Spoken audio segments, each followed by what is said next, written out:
नमस्कार सभी को, स्वागत है आपका अगले वीडियो में। आज हम चर्चा करने जा रहे हैं दो चरों के रैखिक समीकरण युग्म पर। दो चरों के रैखिक समीकरण युग्म पहले अपने देख लेते हैं। दो चरों के रैखिक समीकरण का मानक रूप जो है वो क्या होता है। तो दो चरों का रैखिक समीकरण किस प्रकार का दिखता है उसका हम देखेंगे। पहले मानक रूप दो चरों का रैखिक समीकरण इस प्रकार दिखता है: ax plus B Y plus C बराबर 0। ठीक है जी। यहाँ पर a जो है ए एक्स का गुणांक है, b जो है वो y का गुणांक है और c जो है वो अचर पद है। तो ये तो है गुणांक। और इसमें दो चर जो दो हैं वो कौन कौन से हैं? एक तो x इसमें चर है और एक इसमें y चर है। तो इसलिए दो चर होने के कारण ये बन गई है दो चरों की रैखिक समीकरण।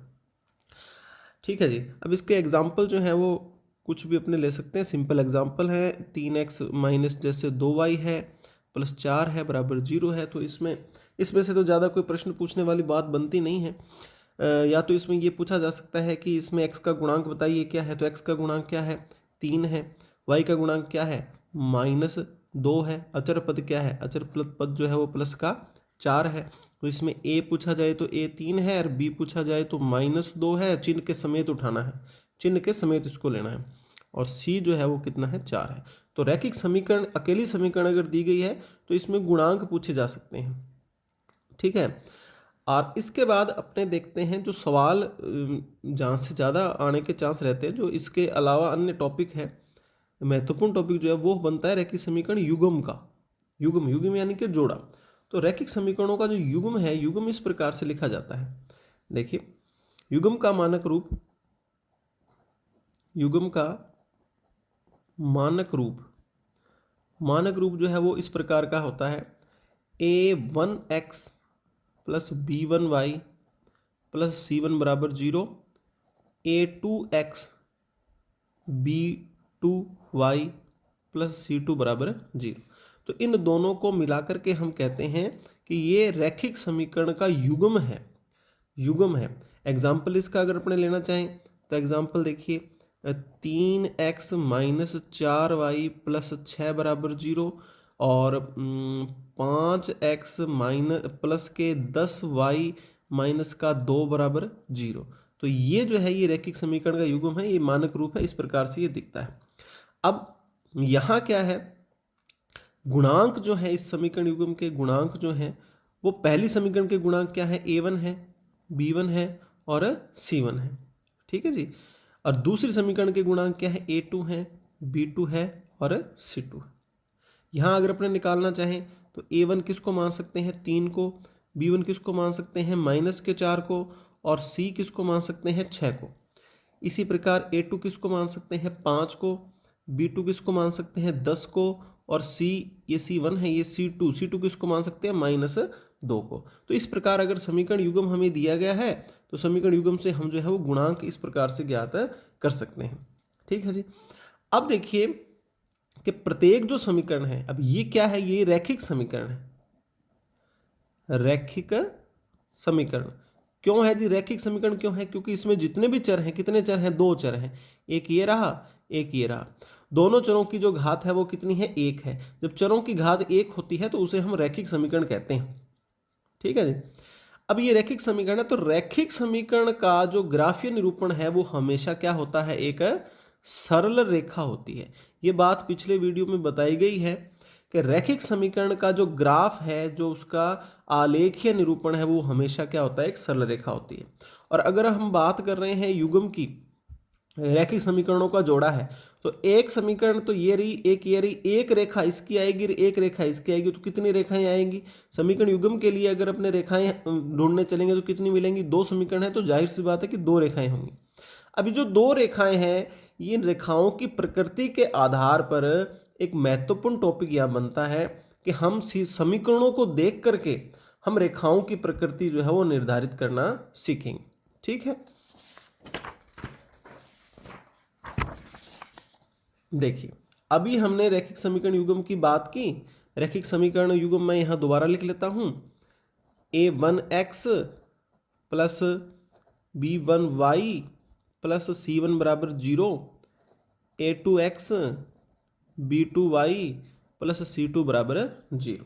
तो इनसे जो दो रेखाएं निरूपित होगी, एक रेखा इससे निरूपित होगी और एक रेखा इससे निरूपित होगी, तो इनकी रेखाओं, जो दो रेखाएं हैं, वो आपस में किन किन प्रकार की प्रकृति उसमें आती है वो अपने यहाँ देखेंगे। ठीक है जी। पहली प्रकृति ये है कि हो सकता है ये दोनों रेखाएं क्या हो, प्रतिच्छेदी हों। दोनों रेखाएं कैसी हों, प्रतिच्छेदी रेखाएं। अब प्रतिच्छेदी रेखाएं जो हैं एक बिंदु पे काट जाएंगी। दूसरा, हो सकता है ये दोनों रेखाएं समांतर हो। रेखाएं कैसी हों, समांतर। और तीसरा, हो सकता है ये रेखाएं संपाती हो। संपाती का मतलब एक के ऊपर दूसरी रेखा विद्यमान रहती है। तो ये कौन सा है, ये कौन सी प्रकृति है इनकी, संपाती। तो ये दो समीकरण दो रेखाओं को रिप्रेजेंट करेंगे और ये दो रेखाएं जो है वो, इनकी तीन पॉसिबिलिटीज जो है संभव है।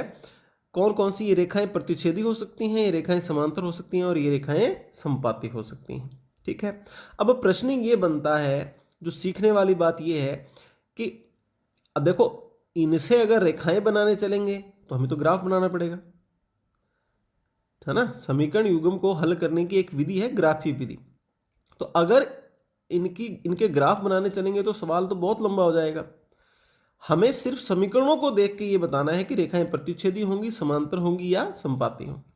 तो अब हम सीखने जा रहे हैं कि सिर्फ समीकरणों को देख करके हम पहले ही कैसे निर्धारित कर सकते हैं कि प्रतिच्छेदी रेखाएं हैं, समांतर है या संपाती हैं। तो रेखाओं की प्रकृति के साथ साथ, अब ये तो क्या होगी, ये तो होगी रेखाओं की प्रकृति। रेखाओं की प्रकृति, ये तो नंबर 1 काम है। रेखाओं की प्रकृति के साथ साथ जो और भी चीजें हमें निर्धारित करनी, वो ये है कि इनके हल कितने होंगे, इन समीकरणों के, इस समीकरण युग्म के हल कितने होंगे। और तीसरा, ये जो निकाय बन रहा है समीकरण युग्म का, वो निकाय संगत होगा या असंगत होगा। ठीक है। तो हमें खाली समीकरणों को देख करके रेखाओं की प्रकृति निर्धारित करनी आनी चाहिए, हल कितने हैं वो निर्धारित करने आने चाहिए, और निकाय संगत है या असंगत है वो भी निर्धारित करना आना चाहिए। ठीक है जी। इसमें देखिए, अब सबसे पहले हमें गुणांक ज्ञात करने हैं। सबसे पहले हमें गुणांक जो है वो ज्ञात कर लेने हैं। गुणांक आपको बता ही दिया, क्या क्या गुणांक है, A1 है, B1 है, C1 है, A2 है, B2 है और C2 है। तो समीकरण युग्म मिलेगा, उनसे हम जो गुणांक जो है वो ज्ञात कर लेंगे। सबसे पहले हम A1 बटा A2 और B1 बटा B2 ज्ञात करेंगे। इन्हें बोलते हैं गुणांकों का अनुपात।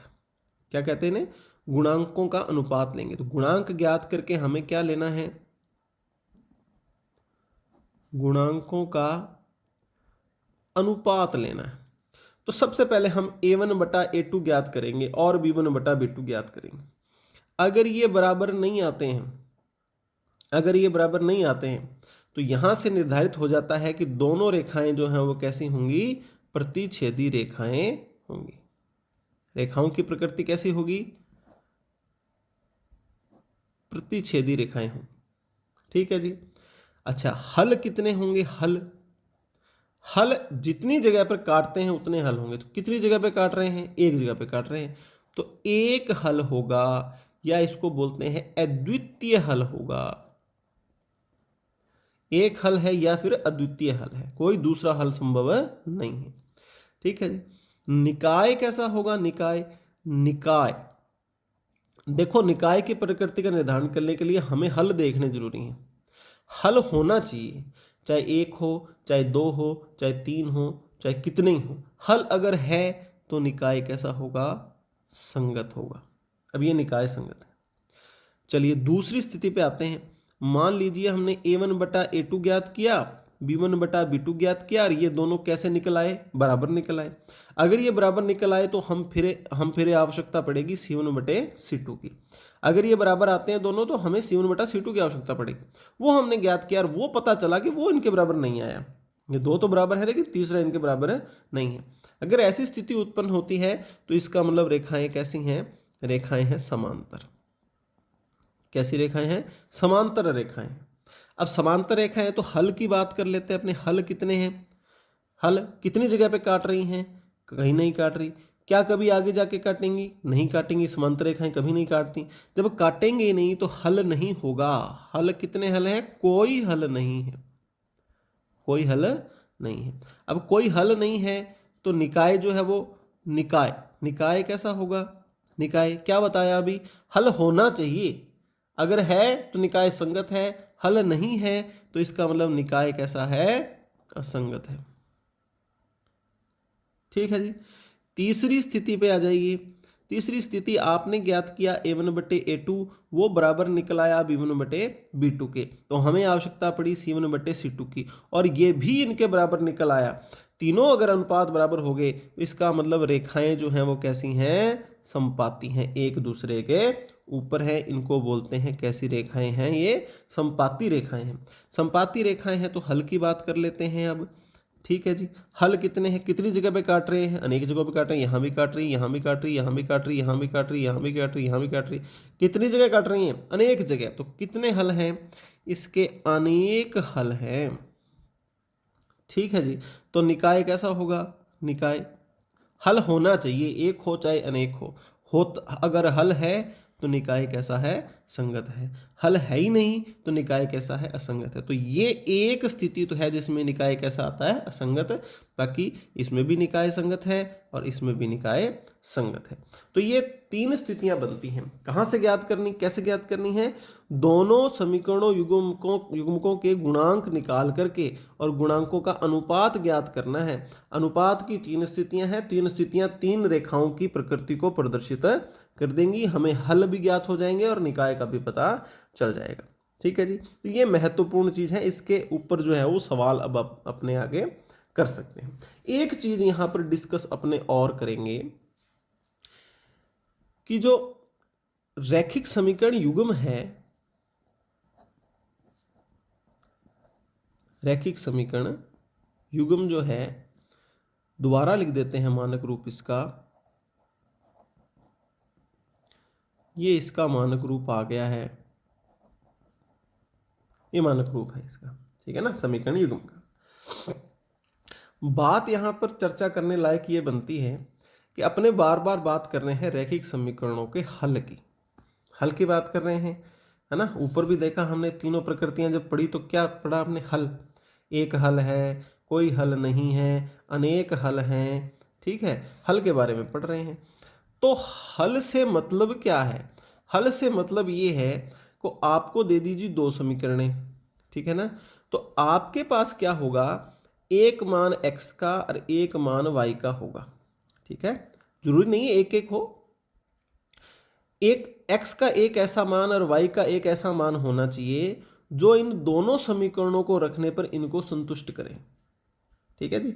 x का मान पहली, x और y का मान पहली समीकरण में रखोगे तो संतुष्ट होना चाहिए, वही x और y का मान दूसरी समीकरण को भी संतुष्ट करना चाहिए। तो x और मान y के मान का ऐसा जोड़ा जो दोनों समीकरणों को एक साथ संतुष्ट करता हो, उसको हम इस समीकरण युग्म का क्या कहेंगे, हल कहेंगे।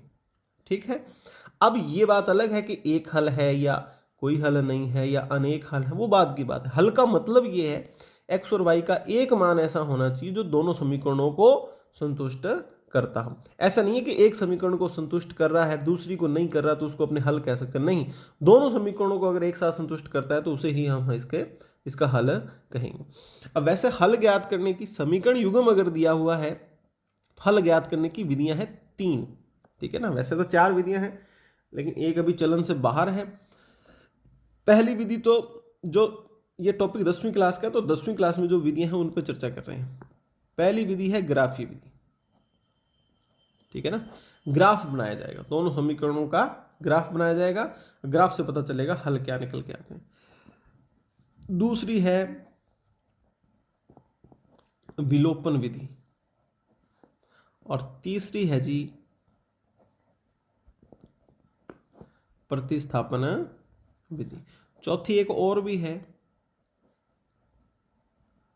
वज्र गुणन विधि है। ये अभी 10वीं के सिलेबस में तो फिलहाल है नहीं, तो अपने तीन पे चर्चा करते हैं। ठीक है जी। ग्राफीय विधि, ग्राफ बना करके हल ज्ञात किए जाएंगे। विलोपन विधि, विलोपन विधि की अपनी प्रक्रिया है, उससे हल ज्ञात किए जा सकते हैं। प्रतिस्थापन विधि की अपनी प्रक्रिया। अब ये तीनों विधियों की प्रक्रिया अपने यहाँ डिस्कस नहीं करेंगे क्योंकि ये थ्योरेटिकल टॉपिक है और लगभग जो है वो आता है बच्चों को, जिन्होंने 10वीं की बुक का अभ्यास किया है उनको ये विधियाँ जो है वो पता है। आगे सवाल में किसी में उपयोग में आएगी तो इन पर चर्चा अपने आप ही हो जाएगी। ठीक है जी।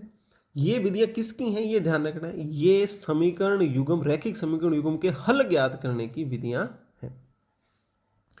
चलिए इन पे कुछ प्रश्न कर लेते हैं अपने, ताकि अपना अभ्यास हो जाए।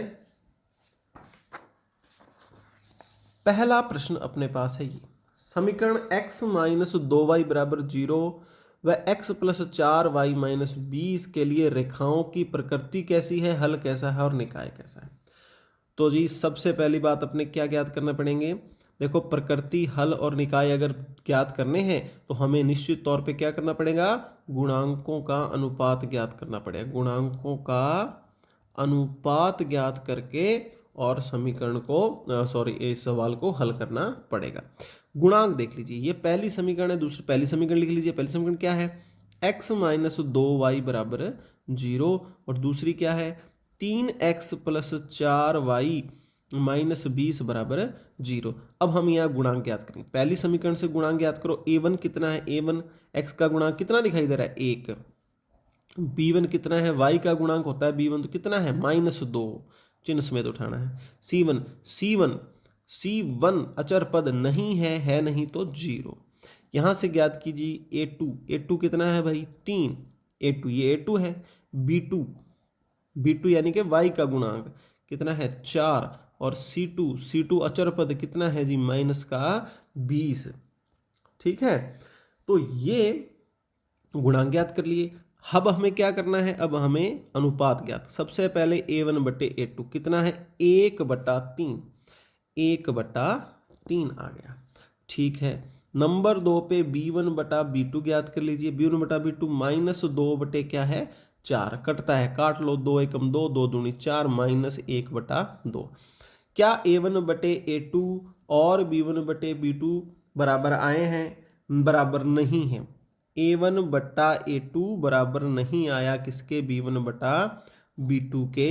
तो कौन सी स्थिति है ये स्थिति बनती है, कैसी रेखाएं प्राप्त हो रही हैं, रेखाएं कैसी प्राप्त होंगी, प्रतिच्छेदी रेखाएं प्राप्त। ये स्थिति किसकी है, ये प्रतिच्छेदी रेखाओं की स्थिति है। कितनी जगह काटती, एक जगह काटती है। तो हल कितने हैं इसके, एक हल है, या अपने क्या कह सकते हैं इसको, अद्वितीय हल हैं। तो रेखाएं प्रतिच्छेदी होगी, हल हो गया एक। और निकाय कैसा है, हल होना चाहिए, एक हो चाहे अनेक हो, तो निकाय कैसा होता है, संगत होता है। तो अब आपको इस प्रश्न को देखो, अगर ये प्रश्न ऑप्शन में आता है तो रेखाओं का ऑप्शन बनाए, प्रतिच्छेदी हैं या समांतर हैं या समपाती हैं, तो भी आपको पता चल जाएगा। अगर वो हल के ऑप्शन बना दें, ये समीकरण दे के वो ऑप्शन बनाए कि हल कैसे हैं, एक है, अनेक है, कोई नहीं है अस्तित्व में नहीं है, तो हल का प्रश्न भी इसी से हल हो गया। निकाय कैसा भाई, संगत है, असंगत है, या इनमें से कोई नहीं है, वगैरह वगैरह, तो निकाय का प्रश्न भी यहाँ से हल हो गया। तो अनुपातों की स्थिति लगाते ही आपको रेखाओं की प्रकृति पता चल जाएगी, हल पता चल जाएगा और निकाय पता चल जाएगा। दूसरे प्रश्न का अभ्यास करते हैं। दूसरा प्रश्न ये रहा, इस समीकरण के रेखाएं, हल और निकाय ज्ञात कीजिए। a1 गुणांक, सबसे पहले क्या ज्ञात करने जा रहे हैं, हम गुणांक ज्ञात करने जा रहे हैं। a1 कितना है 2, b1 ये रहा 3, c1 माइनस का 9, a2 4, b2 6, c2 माइनस का 11। ठीक है जी। अनुपात ज्ञात करेंगे, गुणांक आ ही गए तो क्या ज्ञात करेंगे, अनुपात। सबसे पहले गुणांक ज्ञात हो गए, अब ज्ञात करेंगे जी अनुपात। a1 बटा a2 बराबर 2/4, कटता है, काट लो, 2 एकम 2, 2 दूनी 4, 1/2। 2। अब बारी किसकी, b1/b2 कितना है जी 3/6, 3 एकम 3, 3 दूनी 6, 1/2 क्या बराबर है जी, हाँ बराबर है। ये बराबर आ गए तो तीसरे की और आवश्यकता पड़ेगी हमें, किसकी, C1/C2 -9/-11, माइनस से माइनस कट गया तो 9/11। क्या स्थिति पैदा हो गई, A1/A2 B1/B2 ये तो है बराबर और ये बराबर है नहीं। क्या स्थिति आई है, A1/A2 बराबर निकला है B1/B2 के और बराबर नहीं है C1/C2 के। ये स्थिति पैदा हुई। कौन सी स्थिति आ गई है, क्या निर्धारित हो रहा है, रेखाएं कैसी हैं, रेखाएं कैसी हैं, रेखाएं हैं समांतर। हल कितनी जगह काट रही हैं, कहीं भी नहीं, तो कोई हल नहीं, कोई हल नहीं। निकाय कैसा है, जब हल ही नहीं है तो निकाय कैसा होगा, असंगत।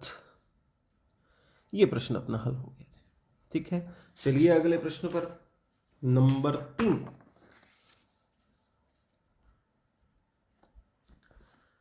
वही बात है, निकालिए, रेखाओं की प्रकृति निर्धारित अपने को करनी है।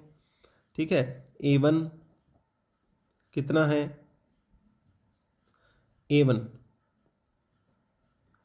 x का गुणांक है ना 1, B1 2, C1 माइनस का 4, A2 3, B2 6 और C2 माइनस के 12।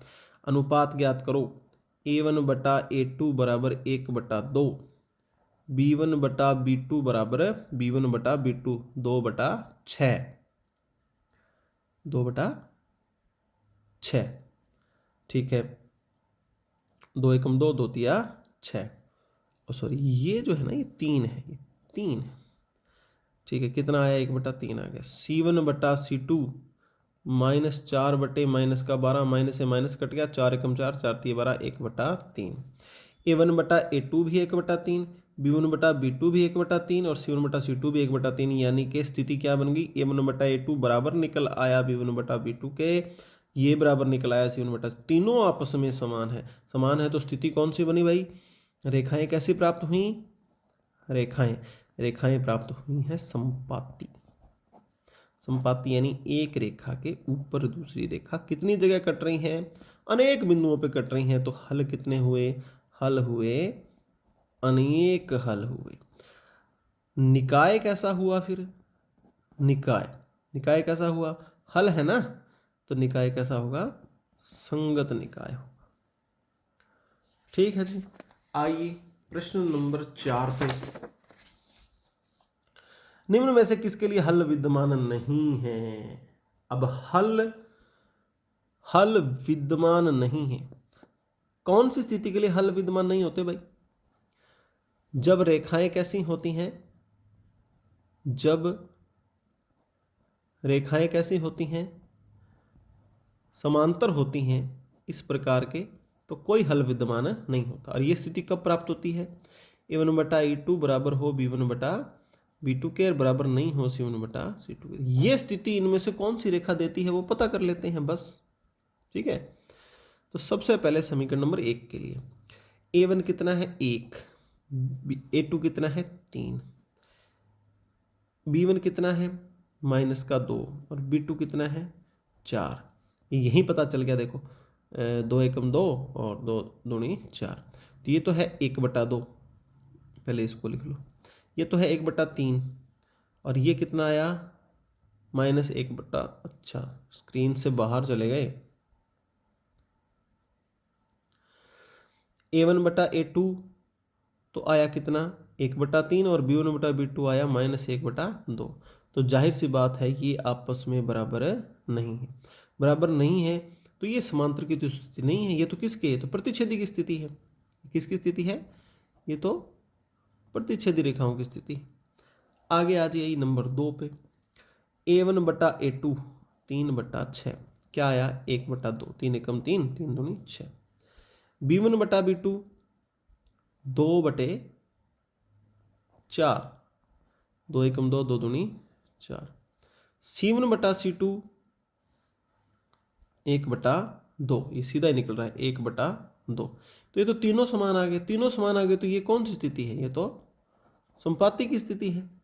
ठीक है, ये भी नहीं है हल अपना, अपने को तो समांतर स्थिति चाहिए जब समांतर हो। तीसरी समीकरण पे आ जाओ भाई, सी पे आ जाइए। A1/A2 यानी 2/1, B1/B2 यानी -3/-2, ये भी बराबर नहीं है, ये बराबर नहीं है, यानी कि ये तो कि कौन सी स्थिति प्राप्त होगी? ये तो प्रतिच्छेदी की स्थिति प्राप्त होगी, ये भी नहीं है। अब आ जाइए डी पे। अब तो देखो बचा ही एक है, तो A1 कितना है 5, A2 कितना है 10, क्या आया कटकटा के 5 एकम 5, 5 दूनी 10, 1/2, 2/4, 2/4, 2 एकम 2, 2 दूनी 4,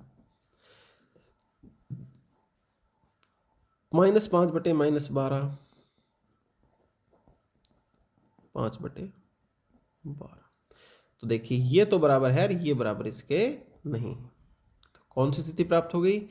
A1/A2 बराबर है B1/B2 के, बराबर नहीं है C1/C2 के। ये स्थिति किसकी है? ये समांतर रेखाओं की है। समांतर रेखाओं के लिए कोई हल नहीं होता। तो यही उसने पूछा था कि हल विद्यमान नहीं हो, हल विद्यमान नहीं हो तो वो कौन सी स्थिति प्राप्त हुई? हमें डी वाली स्थिति प्राप्त हो गई।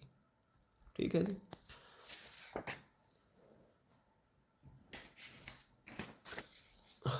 पांचवें प्रश्न पे, पांचवा प्रश्न, समीकरणें 2 दे दी, लेकिन क्या किया इसने इस बार? हमसे नहीं पूछा कि रेखाएं कैसी हैं, खुद बताया है कि रेखाएं कैसी, रेखाएं कैसी हैं? समांतर हैं भाई रेखाएं। कैसी रेखाएं हैं? समांतर। तो रेखाएं उसने समांतरता बता दी। इसके तीनों गुणांक मौजूद हैं, इसमें से एक गुणांक उसने छुपा लिया, उसकी जगह क्या लिख दिया? के लिख दिया। गुणांक अगर सारे दिए हैं तो रेखाएं पूछेगा कैसी, हल पूछेगा। लेकिन अगर रेखाएं खुद बता रहा है और हल खुद बता रहा है, इसका मतलब इन गुणांकों में से एक आधा छुपा लेगा वो। अब यहां उसने पूछ रहा है के का मान बताओ। हाँ, ये रहा के का मान, ये के का मान हमें ज्ञात करना है। रेखाएं समांतर हैं, तो समांतर की स्थिति कौन सी है? समांतर की स्थिति है A1/A2 बराबर B1/B2 बराबर नहीं है C1/C2। ये स्थिति है समांतर की। तो ठीक है ना। ओह सॉरी, ये हिल गया है थोड़ा। चले अब आ जाओ, पहले A1/A2 ज्ञात करो। A1/A2, A1 कितना है जी? 3, A2 कितना है? 6, 3 एकम 3, 3 दूनी 6, कितना आया? 1/2। B1/B2, B1 कितना है जी? 7, B2 कितना है जी? K, 7/K। ये दो काफ़ी हैं, देखो इन्हीं से उत्तर आएगा, इसको तो नहीं लेना है, ये बराबर नहीं है, तो इसमें उत्तर लाने में ये सहयोगी नहीं है।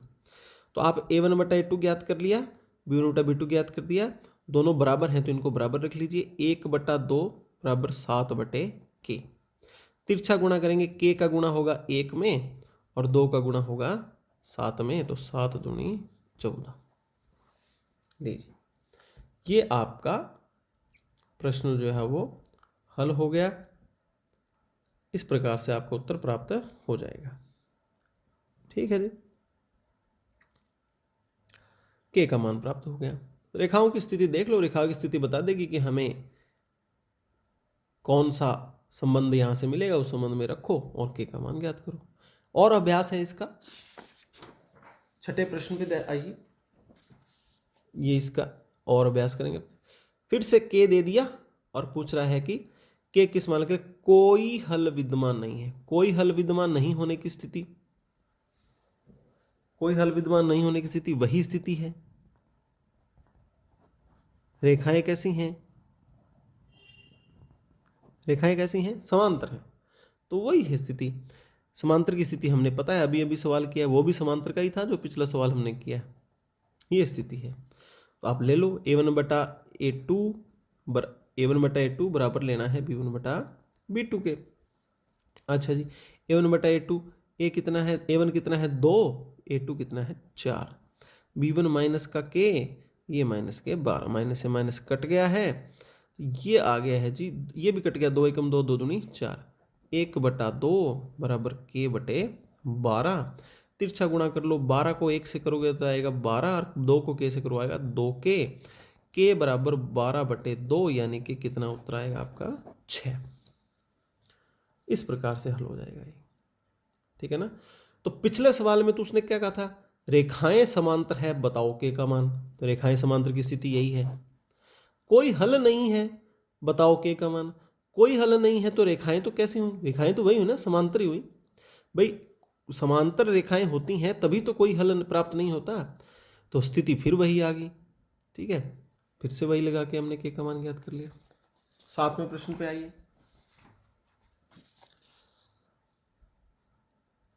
अद्वितीय हल होगा, अद्वितीय हल की स्थिति क्या है, अद्वितीय हल होता है जब रेखाएं एक बिंदु पे काटती हैं, तभी तो होता है ना अद्वितीय। द्वितीय हल, कोई द्वितीय हल है ही नहीं, एक ही हल है। अद्वितीय हल कौन सी स्थिति है, a1/a2 बराबर नहीं है b1/b2 की, यही तो स्थिति है अद्वितीय हल की, है ना। अद्वितीय हल कब प्राप्त होता है, जब रेखाएं कैसी होती हैं, प्रतिच्छेदी होती हैं, तब अपने को अद्वितीय हल प्राप्त होता है। तो ये लिख दिए साहब। अब इसमें a1/a2 ज्ञात करो, a1 कितना है 6/k, b1 माइनस का 3/-2, माइनस से माइनस कट चुका है, तिरछा गुणा कर लो, a का गुणा करेंगे 3 में, 3k बराबर 6 दूनी 12, k बराबर 12/3, कितना उत्तर आएगा 4। अगले सवाल पे चलिए, प्रश्न संख्या 8। अनेक हल होंगे, अनेक हल होंगे।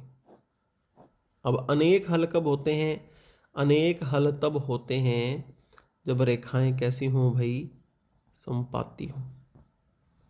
एक रेखा के ऊपर जब दूसरी रेखा होती है तो अनेक हल होते हैं।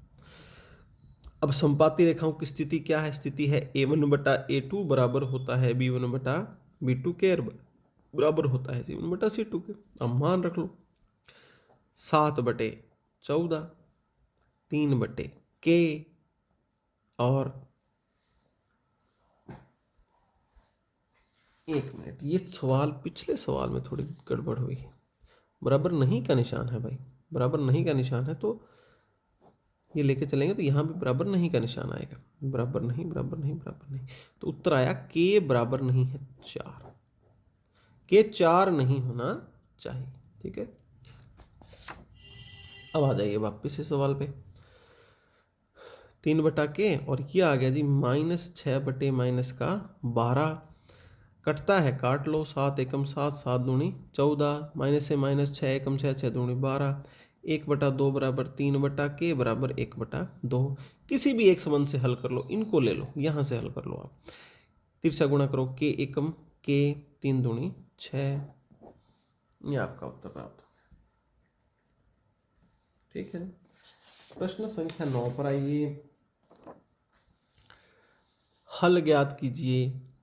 अच्छा देखिए, 2x 5y बराबर 9, x + 3y बराबर 11 के हल के लिए इसका मान कितना होगा। ये सवाल थोड़ा सा उन सवालों से हटके है। अब कैसे हटके हैं कि ऑप्शन में इसका मान दिया हुआ आपको मिलेगा, ठीक है भाई। इसके ऑप्शन में लिख देता हूं, मेरे को थोड़ा देखना पड़ेगा,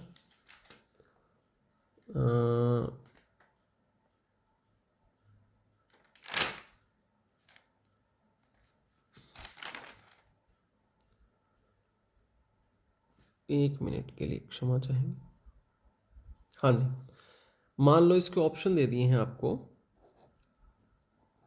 16, 17, 18 और 19, ये ऑप्शन दे दिए। अब कैसे करेंगे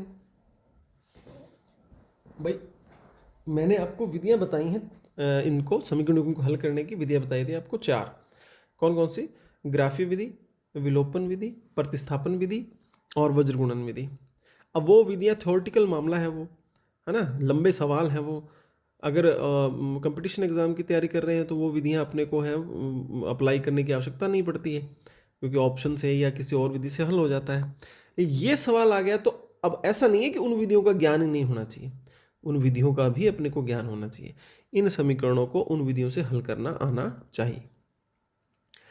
अब आप देखें कि इन दोनों को उन विधियों से हल करके अगर आप हल ज्ञात करते हैं, हल ज्ञात करना मतलब है एक्स का और वाई का मान ज्ञात कर लेते हैं, तो वो एक्स और वाई का मान यहां रखोगे तब जाकर के उत्तर प्राप्त होगा।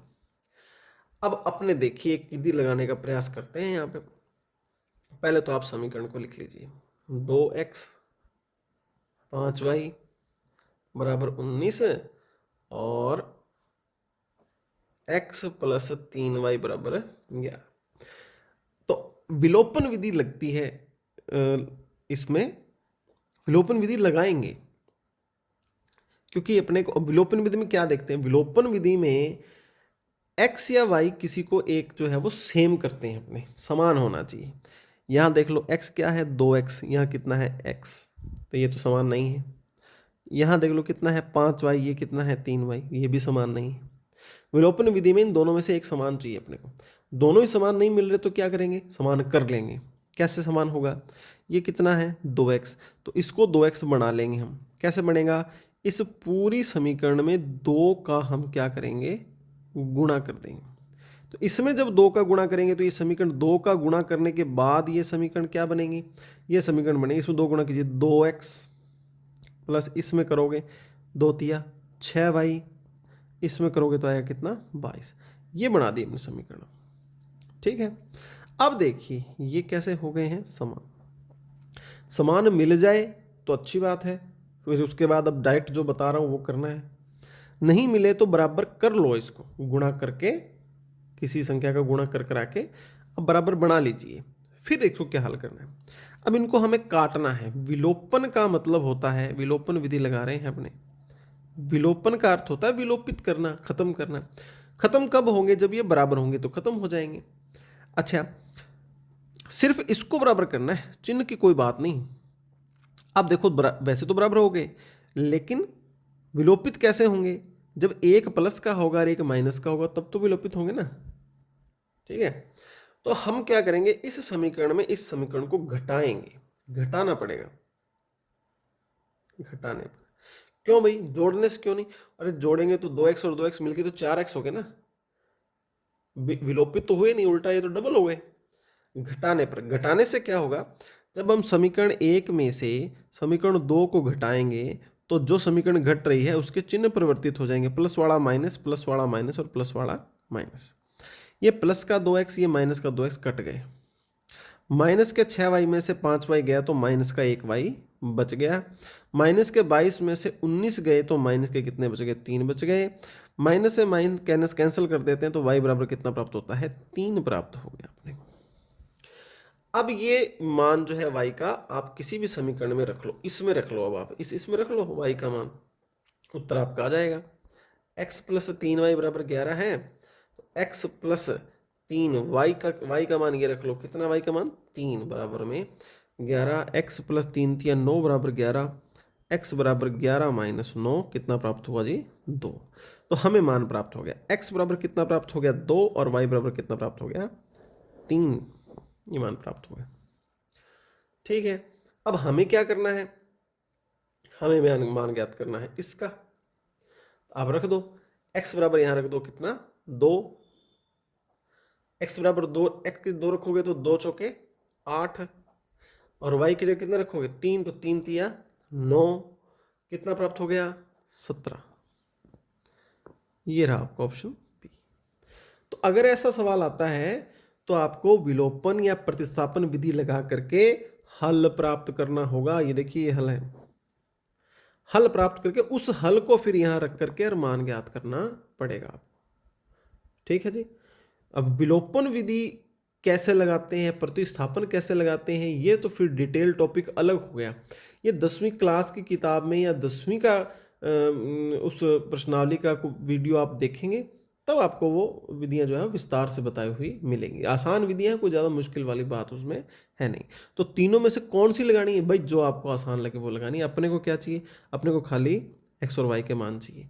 किसी भी तरीके से एक्स और वाई के मान निकालो और यहाँ रखो और मान प्राप्त कर लो। ठीक है, अंतिम सवाल पे आ रहे हैं अपने। प्रश्न जो है वो शाब्दिक भी दिए जा सकते हैं, शाब्दिक प्रश्न भी दिए जा सकते हैं। अभी तक आपको क्या दिया जा रहा था कि दोनों रैखिक समीकरणें बनी बनाई रेडीमेड मिल रही थी अपने को, है ना, कुछ नहीं करना था, समीकरण बनी बनाई मिल रही थी, हमें आगे का काम संभालना था। अब देखिए, अब उसने शाब्दिक समस्या दी है, ठीक है, हालांकि ये भी कई तरीके से हल हो जाएगी, लेकिन प्रॉपर इसका मैं पहले आपको हल करके बताता हूँ, फिर बताता हूँ कि शॉर्ट तरीका भी इसका क्या रहेगा। आयताकार बाग की लंबाई चौड़ाई से 4 मीटर अधिक है। तो अब देखो हम क्या पढ़ रहे हैं, दो चरों की समीकरणें पढ़ रहे हैं। तो दो चर, वो दो चर के लिए हमें देगा, लंबाई दे दी और चौड़ाई दे दी, इसका मतलब इन्हीं को अपने दो चर मानना है। बाद में पूछ भी क्या रहा है, बाग की विमाएं क्या होगी? विमाएं, विमाओं का मतलब क्या है? विमाओं का मतलब है लंबाई और चौड़ाई। तो पूछ क्या रहा है? लंबाई और चौड़ाई पूछ रहा है, इसका मतलब इन्हीं को अपने को मान के चलना है। तो माना लंबाई x, ठीक है, और चौड़ाई y। अब प्रश्न क्या कह रहा है? लंबाई जो है वो चौड़ाई से 4 अधिक है, लंबाई जो है चौड़ाई से 4 अधिक है। समीकरण बन जाएगी, इन दोनों को इधर ले आओ, आप खाली y को ले आओ, 4 का पड़ा रहने दो वहीं पे। ये आपकी बन गई समीकरण नंबर 1। और क्या कह रहा है? अर्ध परिमाप 36 है। अच्छा, आयत का परिमाप क्या होता है? आयत का परिमाप, आयत का परिमाप होता है जी 2 गुणा लंबाई प्लस चौड़ाई। तो अर्ध परिमाप क्या होगा? अर्ध परिमाप क्या होगा? 2 गुणा लंबाई प्लस चौड़ाई में आप 2 का भाग दे लो, 2 से 2 कट जाएगा तो क्या बचेगा? लंबाई प्लस चौड़ाई। ये इसका अर्ध परिमाप आ गया। ठीक है जी, लंबाई और चौड़ाई। अर्ध परिमाप उसने दे रखा है, अर्ध परिमाप कितना दे रखा है? 36, यानी x प्लस वाई बराबर कितना दे दिया? 36। ये आ गई समीकरण नंबर 2। अब मैं दोनों समीकरण यहाँ लिख देता हूँ। देखो, पहली समीकरण तो है x माइनस वाई बराबर 4, और दूसरी समीकरण है x प्लस वाई बराबर 36। ये आ गई। विलोपन विधि साफ साफ लग, देखो दोनों बराबर हैं। क्या बताया था? या तो आपको x वाला बराबर चाहिए या y वाला बराबर, दोनों ही बराबर हैं, तो बहुत अच्छी बात है ये तो। और y में और भी बढ़िया काम हो रहा है, y प्लस का है, ये y माइनस का है, सीधा दोनों समीकरणों को जोड़ दो। जोड़ने पर, जोड़ोगे तो ये कट जाएंगे, क्योंकि एक प्लस का था, y का था, x जुड़ गया 2x, 36 और 4 कितने हो गए? 40, x बराबर 40/2 कितना आया? 20। तो लंबाई तो हमारे पास, ये हमारे पास क्या आ गई? लंबाई आ गई। x का मान रख दो किसी समीकरण, इसमें रख दो x का मान कितना है? 20, और y बराबर 36 माइनस 20, y बराबर कितना प्राप्त हुआ? 16। ये अपने पास क्या आ गई? चौड़ाई प्राप्त हो गई। तो लंबाई और चौड़ाई हमारे पास दोनों प्राप्त हो गई। ठीक है, 16 और 20 लंबाई है और ये 16 है, तो ये 20 और 16 आ गया आपके पास। अब इसमें एक दिमाग और लगा सकते हैं, ये सारा नहीं करना है तो, ठीक है, पहले वही ट्रिक लगा के देखनी है, तो समय बच जाएगा। अगर सही बैठ गया मामला तो समय बच जाएगा। लंबाई और चौड़ाई, विमाएं बताओ, लंबाई चौड़ाई बताओ, इसका मतलब ये लंबाई चौड़ाई दे रखी है उसने। लंबाई चौड़ाई से 4 अधिक है, इनमें से कौन किससे 4 अधिक है वो देख लो। ये इससे 4 अधिक है, ठीक है, एक तो ये रडार में रखना है। ये इससे 4 अधिक है, ये भी 4 अधिक है, ठीक है, एक तो ये रडार में रखना है। ये भी 4 अधिक है। अच्छा, सारे ही 4 अधिक है क्या? नहीं है, ये 4 अधिक नहीं है, ये 6 का अंतर है इनमें, ठीक है ना। इनमें 4 का अंतर है, इनमें भी 4 का अंतर है, इनमें 4 का अंतर, 3, एक तो रडार से बाहर हो गया। अर्ध परिमाप 36 है, यानी अर्ध परिमाप क्या बताया? ये रहा, दोनों का जोड़ जो है वो कितना होना चाहिए? 36 होना चाहिए। तो इनका जोड़ कितना बैठ रहा है? अब भाई 4 और 34 बैठ रहा था, ये तो नहीं है। इनका कितना बैठ रहा है? 8 और 3 38, ये भी नहीं है। इनका कितना बैठ रहा है? 36, ये सही। तो इस तरीके से भी आप कर सकते हैं। पहले यही ट्रिक लगानी, पहले ट्रिक से करना है। कई सवालों में लग जाएगी, कई में नहीं लगेगी, तो आपको भाई प्रॉपर जो विधि है उससे करना पड़ेगा। ठीक है, तो ये दो चरों के रैखिक समीकरण युग्म से संबंधित सभी प्रकार के सवाल कराने के प्रयास किए गए हैं। और अगर कोई प्रयास छूट गया होगा प्रश्न या कोई और इम्पोर्टेंट प्रश्न है आपको लगता है, ये भी आप बताइए, तो आप जो है वो कमेंट में या बता दीजिए, उस प्रश्न को भी करवाने का प्रयास किया जाएगा। इससे पहले की सारी वीडियोस में आपको बहुपद करवा दिए गए हैं, घातांक नियम सारे करवा दिए गए हैं, शेषफल पर सारे टॉपिक जो है वो विस्तार पूर्वक करवा दिए गए हैं। और अब ये आज ये टॉपिक भी अपना समाप्त हो गया। धन्यवाद।